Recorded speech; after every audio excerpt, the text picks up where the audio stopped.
Hello, everyone. I'm JVL, here with my best friend, Sarah Longwell, publisher of the Bulwark. Thank you. Thank you.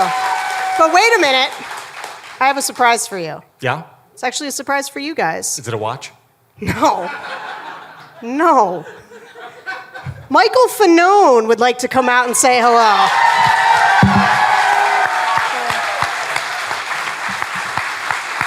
Hey guys, let's give Michael Fanone a round of applause.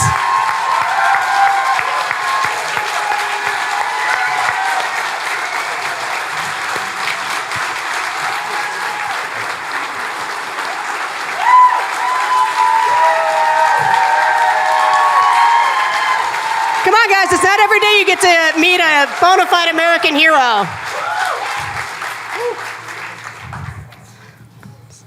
All right, that was cool. That was cool. All right, go ahead. Now you can start. Boy, am I ready to bring this room down. Before we came out, I saw a news thing come across our Slack from Representative Greg Stwie from Florida, who today did some legislating. He proposed the Make Auto Rail Great Again Act. Here's what it is. He proposes to block all federal funding to the Washington Metropolitan Area Transit Authority until they do two things. What are those two things? Change the name to Washington Metropolitan Authority for Greater Access, WMAGA, and rename the Washington Metro Rail the Trump Train. No, that's not real. That's not real. You made that up for the show. So this comes across our Slack, and I immediately think, oh, somebody got screwed by one of those Twitter. No, this is from his actual website, his congressional website. This is a very real thing, very disturbing. And This is good, because there's a lot of people in Washington, D.C., though, who want to get off the Trump train. So, I mean, I guess, so look, this isn't going to happen, right? It's never going to pass. But it is indicative of a weird Kim Jong-un level type sickness, right? To feel like, hey, I'm a Republican in Florida and I got my eyes moving up the ladder. How do I get attention for myself? Oh, I could propose that they rename the metro system in Washington after the dear leader. What the fuck is that? This guy's in Florida proposing that they rename it in D.C.? Yes. Okay. Florida has its own problems, don't they? I mean, I hear it's a lovely place. This is interesting, actually, just in terms of Congress, you may have noticed, and I don't know if you ever learned this, but let me lay it out for you. There are 3 co-equal branches of government in this country, right? I know, I was surprised too. I found this out. Is one of them called habeas corpus? And so one of them is actually the United States Congress. But interestingly enough, they have been completely MIA. And so I guess they're just making up fun things to do with their time since they don't have anything else going on. They know how to move ahead in this party. Okay, so we got to move because we got a lot of ground to cover. So I had on the list, we were going to talk about the big tariff ruling, which came down yesterday, which is super exciting. U.S. Trade Court went and they pulled out their pocket constitution and they looked at it and they said the Congress shall have the sole power to duties and oh shit, the president can't do the tariffs. And so they issued their ruling and we were going to talk about that, except that then this afternoon we got an appeals court ruling saying, look, you put that shit back in your pocket. This is Donald Trump's America. And so we're going to hear from more lawyers and keep appealing this up till John Roberts can create a new tariff immunity or something. Sarah, what should we think about all of this? All right, since we're doing a little Schoolhouse Rock here, I just want to explain, because I sort of went down deep on the tariffs to be like, all right, yeah, they're unconstitutional, not just because of Congress, right? Not just because it's Congress's job to do this, which we've already established in this conversation isn't doing anything. It is because Trump has invoked a 1977 International Emergency Economic Powers Act that gives the president emergency powers to regulate imports. So much like with the Alien Enemies Act, right, where he's like dug up these things that were there for times of war. Like Trump is meant to seize the means of production only if like we need extra bullets because we're in a hot war with China or something. That's not what's happening, right? He's decided to take on this idea of tariffs using this old Emergency Powers Act. And so the courts are like, well, what's your emergency, sir? Do you know the answer to this? I do know the answer. Yeah. He was like, there are trade deficits. Trade deficits. So basically, we've been in a trade emergency every year for like 100 years. Yeah. Who And knew nobody was knew an it. So now, what they're saying is like, you haven't established that it's an emergency, and so, no, you can't do it. And then, yes, somebody else came along and said, yes, you can. But here was my favorite part about this. Okay, so he tweeted. So he's mad, right? He's mad that the courts are doing this. We're all supposed to, so then he tweets. Guess who's he's mad at in the tweets? Do you know the answer I to do this? know the answer to this. Let me just read you part of this for you guys who don't know. So he's mad, he's yelling about the courts. They're crazy. It's purely hatred of Trump, all caps. What other reason could it be? I was new to Washington, and it was suggested that I use the Federalist Society as a recommending source on judges. Oh, look, the leopards are here. I did so openly and freely, but then realized that they were under the thumb of a real sleazebag named Leonard Leo. A bad person who, in his own way, probably hates America. And obviously has his own separate ambitions. Fact check, true. I am so disappointed in the Federalist Society because of the bad advice they gave me on numerous judicial nominations. That's a bad day for Leonard Leo. Do you know, though? So I know there's Bad JVL. This is when Bad Sarah comes out. Because Bad Sarah really likes it when people sell their souls and then Trump destroys them for it. That's my favorite thing. It gets me up in the morning. That's my kink. Yeah. It's, on the other hand, you do got to hand it to Trump because he's right. Leonard Leo does hate America as it currently exists. That's his whole project, is he would like America to stop being what America is and go back to being some version of America that he has constructed in his mind from like 1950, before women had things and brown people could vote.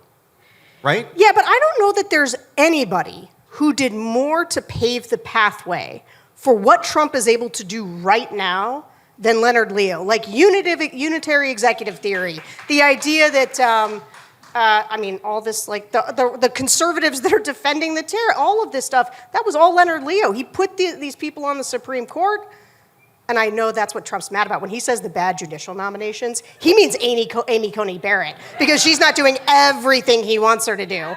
They did give him unlimited power, though. He could break all the laws and no one can do anything, and he's still mad at them.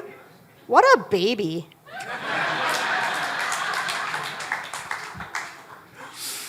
No, I won't save it. I'm going to save that for Bad JVL. We're going to do a Bad JVL segment. So here's my question about the tariffs, though.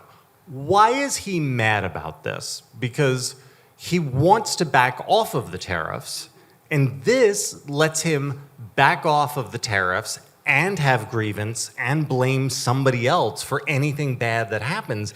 Isn't this, from his perspective, like the hand of God? I actually think there's probably some truth to that. It actually frustrates me. Now, here's the thing. I do think courts, when things are not constitutional, should say that they're unconstitutional and rule against them. On the other hand, I really want Trump to do his tariffs.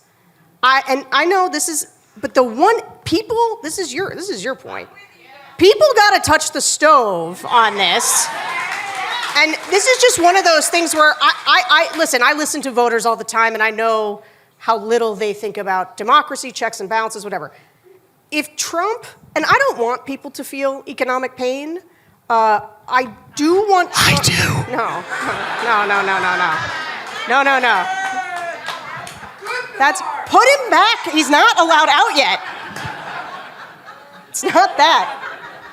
I have come to the conclusion, though, listening to voters, that the only way for Donald Trump, to avoid sort of the slide into authoritarianism, which we're somewhere on that slide, moving quickly, to avoid it becoming a permanent condition of the United States, Donald Trump's second administration has to be a failure, right? He has to fail.